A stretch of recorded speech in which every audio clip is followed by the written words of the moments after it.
Hello guys.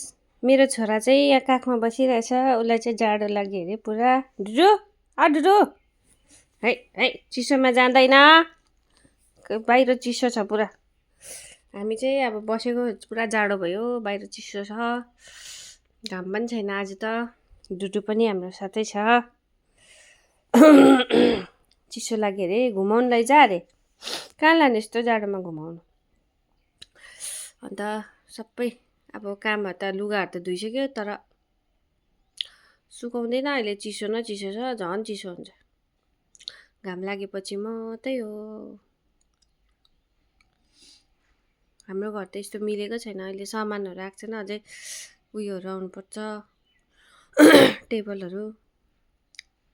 त्यही हो, अलिअलि नयाँ घर हो, मिलाउँदैछ सामानहरू। चिसो छ विन्टरमा त, त्यही हो।